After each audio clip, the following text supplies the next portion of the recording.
किसान साथियों, सल्फर एक और उसके काम अनेक। सल्फर एक अच्छे फंगीसाइड की तरह कार्य करता है, सल्फर एक अच्छे खाद की तरह कार्य करता है, सल्फर एक पीजीआर की तरह कार्य करता है। इसी के साथ सल्फर एक अच्छे कीटनाशी की तरह कार्य करता है। अगर आप सल्फर का इस्तेमाल अपनी फसलों में करते हैं तो आपको उत्पादन अच्छा देखने को मिलता है। उत्पाद की गुणवत्ता, जो बीज बनता है या जो उत्पादन होता है उसकी गुणवत्ता भी अच्छी देखने को मिलती है। नमस्कार किसान साथियों, अभी सरसों की बुआई का समय नज़दीक आ रहा है। कुछ किसान साथी सरसों की अगेती बुआई भी कर रहे हैं। तो किसान साथियों, अगर सरसों की बुआई की बात करें या सरसों की फसल की बात करें तो पहली खुराक आती है सल्फर। तो किसान साथियों, सल्फर एक ऐसी प्रकार की खुराक है जो कि अपन सभी प्रकार की दलहनी फसलें, सभी प्रकार की तिलहनी फसलें उनमें अपन डाल सकते हैं और उससे अच्छा परिणाम अपने को देखने को मिलता है। अगर अपन किसी शॉप पे जाएं, जो एक खाद बीज भंडार होता है, उस दुकान होती है, उस पे जाते हैं और अपन बात करते हैं कि मैं अपने खेत के अंदर सरसों बोने वाला हूँ, तो दुकानदार अपने को पहला सवाल यही पूछता है कि आप अपने खेत के अंदर कौन सा खाद डाल रहे हैं। तो अपन तो यही कहते हैं कि मैं अपने खेत के अंदर यूरिया और डीएपी डाल रहा हूँ, यहाँ पे मेरा काम खत्म हो जाएगा और मैंने सारी की सारी खुराकें उसमें डाल दी है। तो फिर जवाब यही होता है दुकानदार कि आप अपने खेत के अंदर उसके अंदर सल्फर का इस्तेमाल भी ज़रूर करें। अगर यूरिया डीएपी डाल रहे हैं ठीक है, परंतु उसके अंदर आप सल्फर का इस्तेमाल भी ज़रूर करें। अगर किसी कृषि विभाग जो अधिकारी होते हैं वहाँ पे, तो उनसे अगर बात करते हैं तो उनका भी यही जवाब होता है कि आप अगर सरसों की बुआई कर रहे हैं या अन्य तिलहनी फसलों की बुआई कर रहे हैं या अन्य दलहनी फसलों की बुआई कर रहे हैं तो आप उनमें सल्फर बेंटोनाइट का इस्तेमाल, सल्फर खाद का इस्तेमाल अपने खेत में ज़रूर करें। तो किसान साथियों, ऐसा क्यों हो रहा है कि सभी आपको राय दे रहे हैं कि आप अपने खेतों के अंदर अपनी सरसों की जो बुआई कर रहे हैं उसके अंदर सल्फर का इस्तेमाल करें।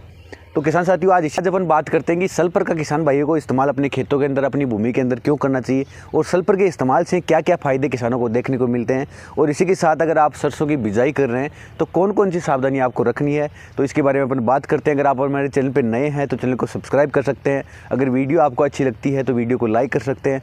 अगर इसी के साथ आपका कोई सवाल है, कोई क्यूरी है या अन्य फसलों के बारे में आप जानकारी चाहते हैं तो हमें कमेंट के माध्यम से आप पूछ सकते हैं। अब अपन बात करते हैं कि सल्फर क्या है और अपनी फसलों में क्या क्या काम करता है। किसान साथियों, जो सल्फर होता है वो एक प्रकार से खाद है, एक प्रकार से फंगीसाइड है, एक प्रकार से कीटनाशक है और इसी के साथ ये पीजीआर की तरह भी काम करता है। मतलब सल्फर एक और उसके काम अनेक। तो जिस प्रकार से किसान साथियों अपन ने सल्फर को खाद के रूप में देखा है कि अपन देखते हैं नॉर्मली जो अपन बुआई करते हैं उस समय एक सल्फर बेंटोनाइट का इस्तेमाल करते हैं जो कि दाल के रूप में होता है, जो कि पैकिंग में देखने को मिलता है 5 किलो, 10 किलो, इसी के साथ 25 किलो की, और मुख्य रूप से अपन सरसों में इसका इस्तेमाल करते हैं।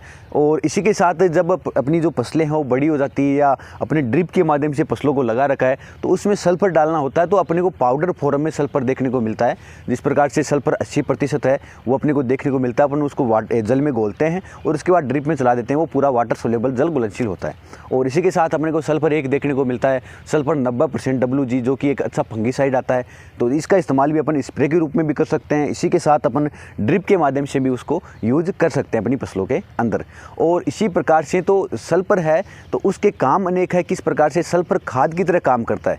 तो किसान साथियों, जिस प्रकार से अपन अपनी फसलों के अंदर जब अपन बीज बोते हैं और बीज से जब बीज बनता है, मतलब उसकी बढ़वार होती है, पत्ते खिलते हैं, फिर उसके बाद फूल बनता है, फूल से फल बनता है, फल में बीज निकलता है, तो इस सारी प्रक्रिया के अंदर फसल को 17 से 18 पोषक तत्वों की आवश्यकता होती है। तो जिसमें से मुख्य पोषक तत्व 3 होते हैं, नाइट्रोजन, फास्फोरस और पोटास। और इसके लिए अपन 3-4 खाद डालते हैं। जैसे नाइट्रोजन के लिए अपन तो अपने यूरिया डाल दिया, बहुत दबा के डाल दिया, और उसके बाद डीएपी की बात करते हैं, फास्फोरस के लिए अपन ने डीएपी डाल दिया, और फिर उसके बाद पोटास के लिए अपन जो लाल पोटास आती है MOP, म्यूरिटॉप पोटास, कुछ किसान साथी 0050 भी डालते हैं। तो ये खाद अपन ने डाल दिए, और बाकी के जो खाद है जो 17 से 18 पोषक तत्व मैंने बताए, तो उसमें 3 तो डाल दिए और बाकी अपन भूल गए।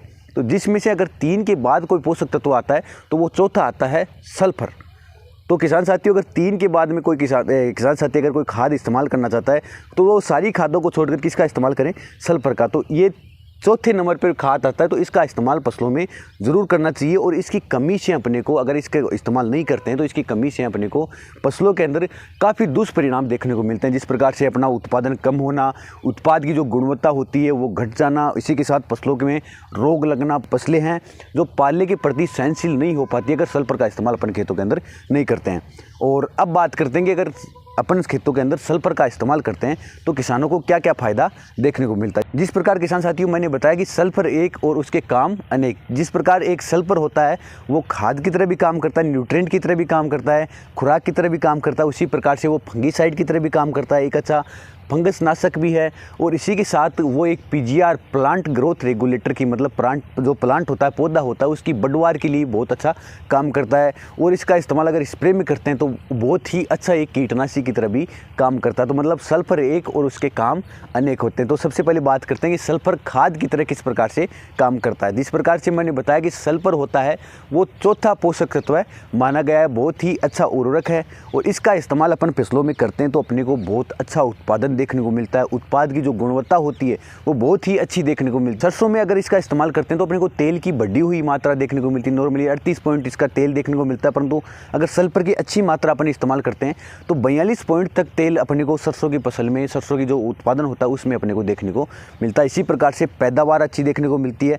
तो सल्फर है वो एक अच्छी खाद के रूप में काम करता है। और इसी के बाद बात करते हैं सल्फर एक अच्छे फंगीसाइड की तरह किस प्रकार से काम करता है। किसान साथियों, जो सल्फर होता है वो एक अच्छा खाद होने के साथ साथ बहुत ही अच्छा फंगीसाइड भी है, फंगस नाशक भी है, फफूंदी नाशक भी है। अगर इसका इस्तेमाल अपन फसलों के अंदर बुआई के समय सल्फर बेंटोनाइट के रूप में करते हैं तो अपनी वो जो फसल में शुरुआती अवस्थाओं में जो फंगस लगती है, जैसे सरसों की फसल है या अन्य कोई फसलें, वो कटने स्टार्ट हो जाती है, विल्ट की समस्या आती है। इसी के साथ जो गेहूँ होता है उसमें वाइट रस्ट आता है वो फंगस के कारण। तो इन सारी समस्याओं से अपन छुटकारा पा सकते हैं। जो जड़ गलन आता है उस सारी समस्याओं से अपन छुटकारा पा सकते हैं अगर सल्फर बेंटोनाइट का इस्तेमाल अपने खेतों के अंदर, अपनी भूमि के अंदर, अपनी फसलों के अंदर अपन करते हैं। इसी के साथ जो सल्फर होता है वो एक अच्छे पीजीआर की तरह काम करता है, प्लांट ग्रोथ रेगुलेटर की तरह काम करता है। जब सल्फर का इस्तेमाल अपनी फसलों के अंदर करते हैं तो वो फसलों को जो अपने क्लोरोफिल होता है, जो हरित लवक बनाने का कार्य करता है, तो उसके लिए फसलों को उत्प्रेरित करता है। वो अच्छा खाना बना पाती है जिससे फसल में अच्छा हरापन देखने को मिलता है और उसकी बढ़वार भी अच्छी देखने को मिलती है। तो किसान साथियों, सल्फर इन सारी चीज़ों के साथ साथ अच्छे कीटनाशी की तरह भी कार्य करता है। अगर सल्फर का इस्तेमाल अपने स्प्रे के माध्यम से करते हैं तो कुछ हद तक जिस प्रकार से वाइट फ्लाई है या फिर जो थ्रिप्स हैं, माइट्स हैं, इनसे अपने को छुटकारा देखने को मिलता है। सल्फर से के स्प्रे से फसलों में इन कीटों से छुटकारा देखने को मिलता है। तो सल्फर एक प्रकार से न्यूट्रिएंट की तरह, खुराक की तरह कार्य करता है, एक प्रकार से फंगीसाइड की तरह कार्य करता है, एक प्रकार से पीजीआर की तरह कार्य करता है और एक प्रकार से कीटनाशी की तरह कार्य करता है। तो सल्फर एक और उसके काम अनेक हो गए। तो किसान साथी, अगर अपने यहाँ पर सरसों की बुआई कर रहे हैं तो अपने यहाँ पर सल्फर बेंटोनाइट का इस्तेमाल बुआई के अंदर जरूर करें। अगर इसकी मात्रा की बात करें, किसान साथी अपने यहाँ पर सरसों की बुआई कर रहे हैं और सल्फर बेंटोनाइट का इस्तेमाल करना चाहते हैं तो कितनी मात्रा आपको इस्तेमाल करनी है। तो किसान साथियों, आप अपने यहाँ पर 8 से लेकर 10 किलो प्रति एकड़ सल्फर बेंटोनाइट का इस्तेमाल कर सकते हैं। अगर प्रति कच्ची बीघा की बात करें तो आप 2 से लेकर 2.5 किलोग्राम या 3 किलोग्राम तक प्रति कच्ची बीघा अपने यहाँ पर सल्फर बेंटोनाइट का बुआई के अंदर इस्तेमाल कर सकते हैं। धन्यवाद किसान साथियों। अगर आपको जानकारी अच्छी लगी तो वीडियो को लाइक कर सकते हैं। अगर हमारे चैनल पर नए हैं तो चैनल को सब्सक्राइब कर सकते हैं। अगर आपका कोई सवाल है या अन्य फसलों की जानकारी चाहते हैं तो हमें कमेंट के माध्यम से पूछ सकते हैं। धन्यवाद साथियों।